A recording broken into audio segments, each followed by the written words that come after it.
वज़ीर आला के इंतखाब से मुतल्लिक रूलिंग पर deputy speaker Punjab assembly supreme court तलब। डिप्टी स्पीकर की रूलिंग के हवाले से मुस्लिम लीग काफ के रहनुमा परवेज़ इलाही की दरख्वास्त पर 3 रुकनी बेंच तश्कील दे दिया गया। बेंच में chief justice Umar Ata Bandial, justice Ejazul Ehsan और जस्टिस मुनीब अख्तर शामिल हैं। वज़ीर आला पंजाब के मामले पर चीफ जस्टिस फुल कोर्ट तश्कील दें, हुक्मरान इत्तेहाद का मुतालबा। हुक्मरान इत्तेहाद की जानिब से जारी मुश्तरका एलामिया में कहा गया है कि वज़ीर आला पंजाब के इंतखाब से मुतल्लिक मुकदमे की समाअत फुल कोर्ट बेंच करे। सुप्रीम कोर्ट बार की नज़रसानी दरख्वास्त, मौजूदा दरख्वास्त और दीगर मुतल्लका दरख्वास्तों को एक साथ समाअत के लिए मुकर्रर किया जाए। नौ मुंतखब वज़ीर आला पंजाब हमजा शहबाज ने अपने ओहदे का हल्फ उठा लिया। गवर्नर हाउस लाहौर में होने वाली तकरीब में गवर्नर पंजाब बलीगुर रहमान ने हमजा शहबाज से उनके ओहदे का हल्फ लिया।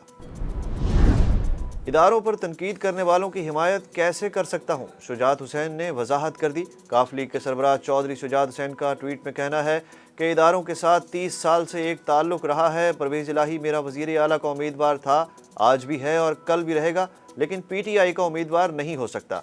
सरबराह काफ लीग ने कहा कि मुल्क को मज़ीद बहरानों का शिकार होने से रोका जाए। सियासतदान अपनी सियासी मुखालफत को ज़ाती मुखालफत बनाकर गलत मानी निकालने की कोशिश ना करें। चेयरमैन पाकिस्तान तहरीक इंसाफ इमरान खान ने एक बार फिर खबरदार किया है कि हम श्रीलंका जैसी तहरीक से दूर नहीं हैं। इमरान खान का कहना था कि सवाल ये है कि कब तक रियासती इदारे इस बात की इजाज़त देते रहेंगे हम श्रीलंका जैसी तहरीक से दूर नहीं हैं, जब लोग सड़कों पर निकल आएंगे। वज़ीर दाखिला राना सनाउल्लाह ने कहा है कि नवाज शरीफ को सज़ा सुनाने वाले जजेस हमारे केसेस ना सुने। तहरीक इंसाफ ने जिस फैसले पर खुशियां मनाई वही इनके आड़े आ गया। चीफ जस्टिस हमारे लिए भी इंसाफ का मेयार ठीक करें, उनसे इस्तदा है कि हमारे केसेस फुल बेंचेस सुने।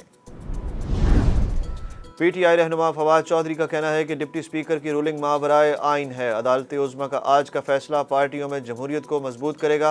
उन्होंने कहा कि परवेज़ इलाही कानूनी तौर पर वज़ीर आला मुंतखब हो चुके हैं। मुल्क भर के सीनियर वकला का इत्तफाक है कि स्पीकर की रूलिंग मावराए आइन है। जिस जल्दी में हल्फ लिया गया, अंदाज़ा होता है कि खुद हमजा शहबाज को भी रूलिंग के गलत होने का यकीन है। हुकूमत ने महंगाई के सताए आवाम पर एक बार फिर बिजली गिरा दी। नेपरा ने बिजली 7 रुपये 91 पैसे फी यूनिट महंगी करने की मंजूरी दे दी। नेपरा के एलामिया के मुताबिक अथॉरिटी ने बुनियादी टैरिफ में इजाफे को 3 मराहिल में लागू करने की मंजूरी दी है, जिस पर जुलाई, अगस्त, सितंबर और अक्टूबर से अमल दरामद होगा। लाहौर में मूसलाधार बारिशों का सिलसिला जारी। मकान की छत गिरने से 2 अफराद जाँ बहक हो गए। महकमा मौसमियात के मुताबिक शहर में मजमूई तौर पर 81 मिलीमीटर बारिश रिकॉर्ड की जा चुकी है। पाकपतन शहर और गिरदोनवाह में मूसलाधार बारिश से नशेबी इलाके ज़ेरे आब आ गए। मुल्क भर में बारिशों से ट्रेनों की आमदोरफ्त ताखीर का शिकार हो गई। कोरोना से मजीद 2 मरीज दम तोड़ गए। गुज़श्ता 24 घंटों में 693 नए केसेस सामने आ गए। मुल्क भर में मुस्बत केसेस की शरह 2.96% रिकॉर्ड की गई। 180 मरीजों की हालत तशवीशनाक। श्रीलंका के खिलाफ दूसरा टेस्ट कल से गाल में शुरू होगा। शाहीन शाह अफरीदी जख्मी होने के बायस कल का मैच नहीं खेलेंगे। पाकिस्तान को 2 मैचेस की सीरीज में 1-0 की बरतरी हासिल है।